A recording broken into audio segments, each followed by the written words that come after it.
very warm welcome, an incredibly very warm welcome to the Geek Lab, because it is boiling up here today, middle of summer, very rare for England. But anyway, let's get on with it. Today, in the surgery going under the scalpel, we have this Acorn Archimedes A3020, which I can't quite fit in camera. This was kindly donated to me a couple of years ago by UK Retro Games, and there's a link below to that video and a link below to the gameplay videos I have done about this system. Now, one of the problems with this system is that it has an onboard battery to keep the time and the video settings.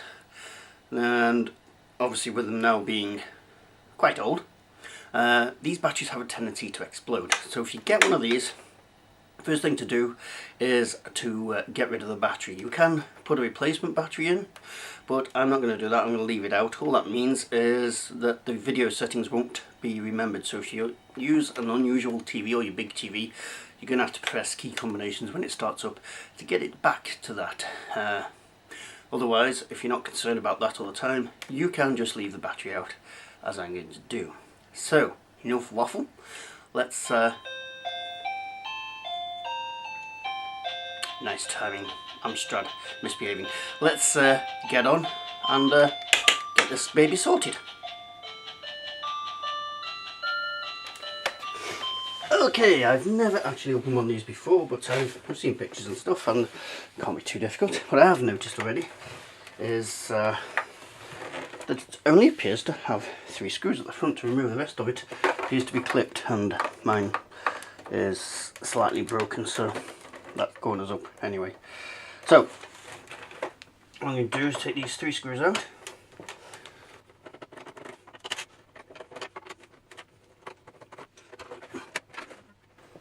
Right, putting the screws safe, I'm not going to lose them over there. I'm going to lift the top and off it comes.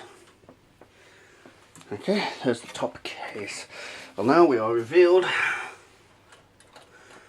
the interior. We've got the keyboard and all this cover for the motherboard. So what I'm going to do, work this out. Keyboard just comes off. It looks like the port is on the motherboard, not on the keyboard. So this looks like it just comes off. But do not be deceived. Yes, there we are.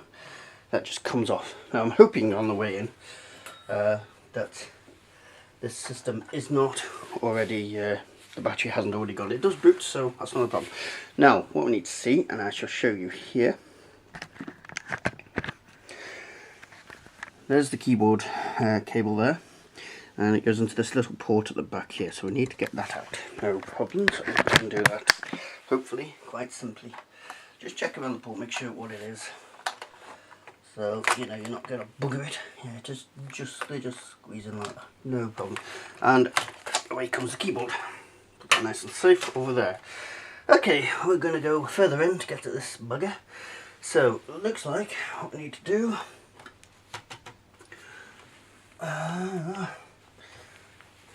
it's great when you watch somebody who's never done this before, isn't it? I'm going to remove these screws at the front. You can see where the speaker is, can't you? There's one, and they appear to be slightly different than the others, so we'll keep them separate. Okay, somebody's been in here before, and they've put a screw of a different type in. If you can see that bugger. Hopefully that's just unique to my particular example, but yes, somebody's been in here before and put that in. So I'm going to have to find the right screw to get that out.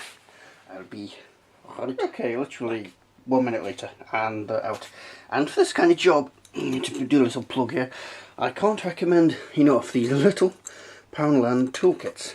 They've got all kinds of weird little ones, and I've used this so many times. It's been a great little companion. So much so, I've even got a spare. So anyway, that's enough for that. Let's see what happens now. It looks like the whole unit is starting to release. Don't you hate snapping sounds?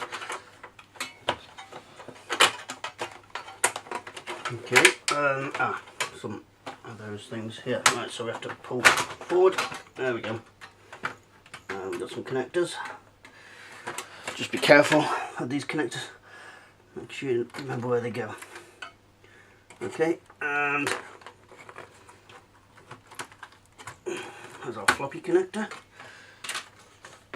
And back here is another connector. They're all one-way connectors, so we can see where they go. Now, the battery itself is here, and it looks like we are just on time, because if I get the camera, sort the cable out, and bring it down, we can see that it has started indeed to leak. Can't see too well tonight, but yep, that battery is a goner. It has started to leak on the motherboard, and the signs of it going everywhere. So actually it's even gone to one of the ports, so it looks like I'm just on time for this, because it is spreading across here. You can actually see spread around this chip. So we're going to have to neutralise all that. It's gone up this side as well. Bloody hell. See how fastly it can spread. How quickly it can spread. It's all up there. It's all over the place. These chips here are covered in fur and stuff from it. So we're going to have to get that out and clean this up. I'll be right back. Okay, just a quick note. I'm taking out the motherboard to get rid of this, which I'll just desolder and get rid of that, and treat the motherboard, which I'll discuss in a moment. But to get the motherboard out, you have two more screws at the back here. Where are they? They appear to be these ones. I don't think there's anything under there, but there's two here which appear to be holding it. So we'll get them out. Looks like there's security screws. Sugar. I'll try that with this one.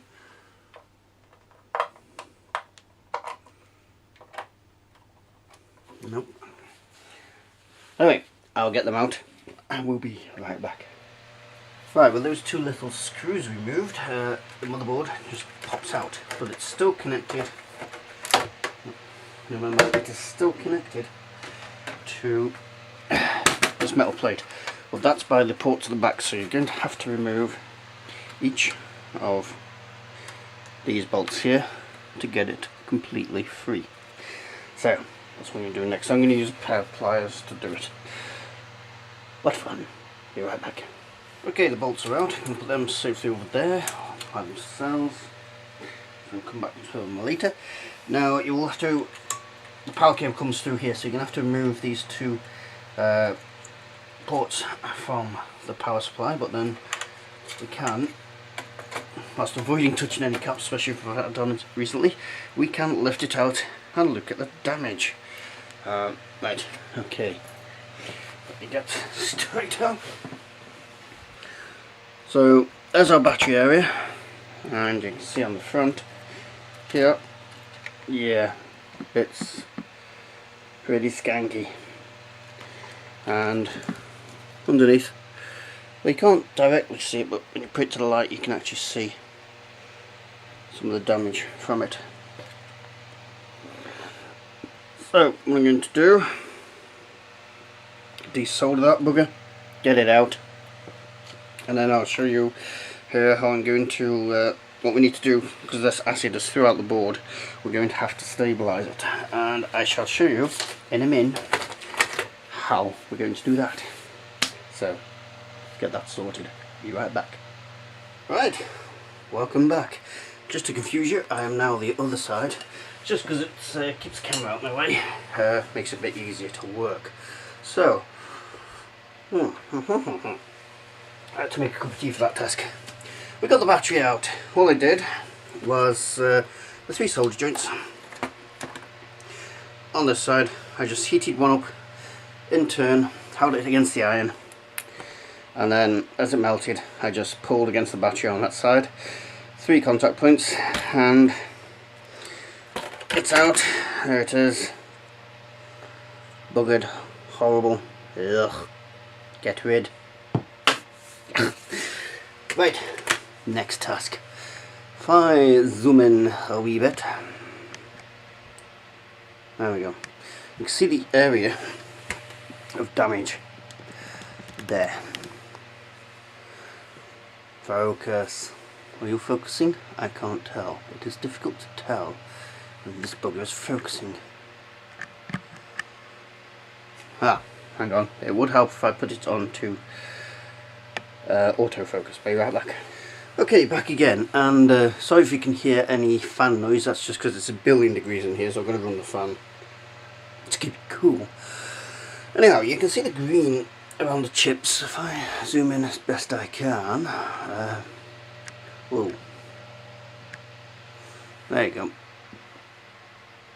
Right, I think it's focusing, not sure, but anywho, around the chips you can actually see the green as it's travelled down the traces and gone to each of these sections. This port is actually green on the back here. Some of the ports down here have suffered direct hits. You can see on these chips actually they're furry all the way around, and this port here has been badly hit by it. You can see it all over the place here. So what we're going to do is neutralise it.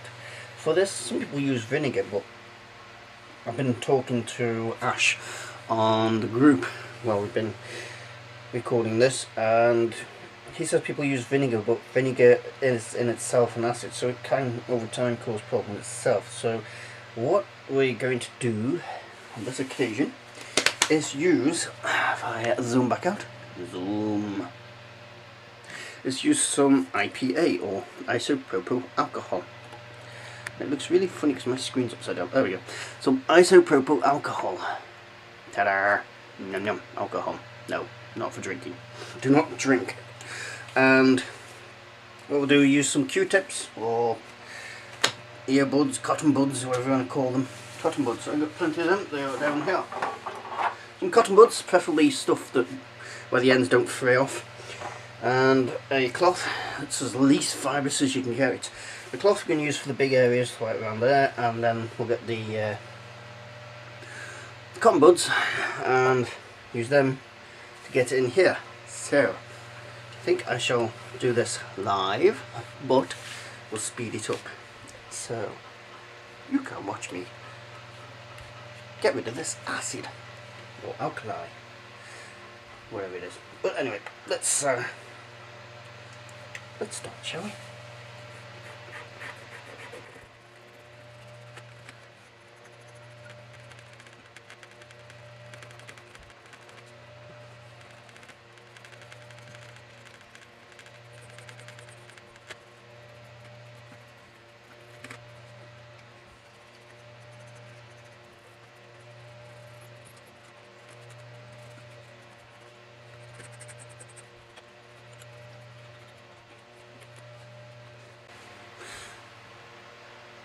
Right, we need to get into this port here. What I'm doing actually is just soaking it in isopropyl. Hopefully I'll get down into it and neutralise it and then evaporate away. That's the idea. But these ports are a bit more difficult to access, so I am just using a brush, putting it on there and getting it in. Now you can see it's getting everywhere. But that's the beauty of isopropyl alcohol. It is an alcohol, obviously. It evaporates fast, and if we leave this to dry, it shouldn't cause any problems. Obviously we're not going to restore the colour back, but we can neutralise as much of this as is humanly possible. Plenty into that port, make sure it's nice and wet and really good soak down there. There we go. Actually looking quite good again. And this port as well has loads inside it, so I'm just using the brush to get in there around the pins. There we go.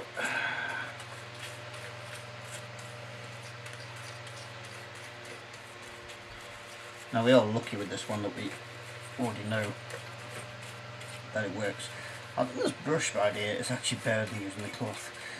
Well, use cloth from big areas like I already have, and just do this to get out into the details. Maybe not use the Q-tips. This is probably a better idea because this is not going to leave anything behind.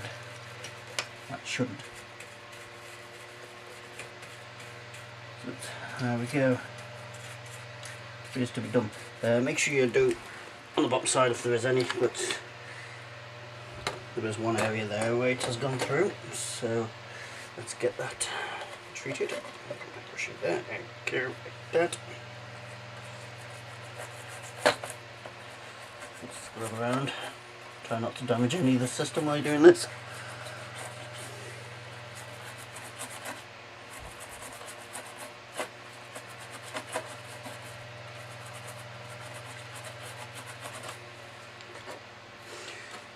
And I've got some of that, so I'll get rid of that. And there we go, we just need to leave this obviously to dry and evaporate away. And then what we can do, before we put it back together fully, we can put all the components basically back together and do a quick test run to make sure it's still working. So, leave it dry, and then we'll be back. Right, all the IPA appears to have evaporated, so I'm going to put this back together, and I've just received some disturbing message on my group that this chip is very sensitive to static, and I've just rubbed it with a nylon brush. Could be interesting, but there's only one way to find out. Let's put this bugger back together and see. There it goes.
And okay, she is rebuilt. I've had to leave a couple of screws out the bottom there because they just wouldn't go in. But it's not a big issue, that one. What I'm going to do is tie it up to this monitor I have over here on the wall, on the tree of geeky knowledge, and we'll fire it up and see if it works.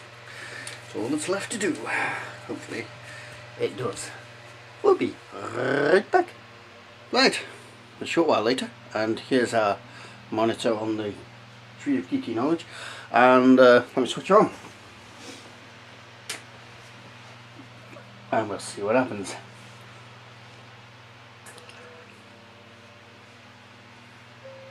Now I am cheating here because this is not the... You have to excuse the monitor's got a little bit of paint on it, but I am cheating here because this is not the first time. I mean, the lolly, it's that hot. This is not the first time. Right. Num num. Not the first time I switched this on since completing surgery. I have fired it up before, just to see. But it went into a supervisor mode, which is basically just a command line interface. And a little bit of digging and advice from Ash. And all you do, if it does that, you reset it while holding down the R key, and that will reset and bring you back to the GUI. And there it is, working fan-dabby-dozy.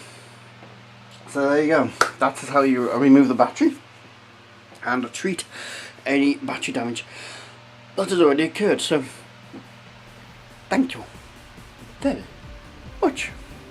Subscribe if you're not already and you like this sort of nutty stuff, and check out the playlists below also. It's irrelevant to this video and this system. So thank you all very You need to quit being dirty. You're a dirty boy.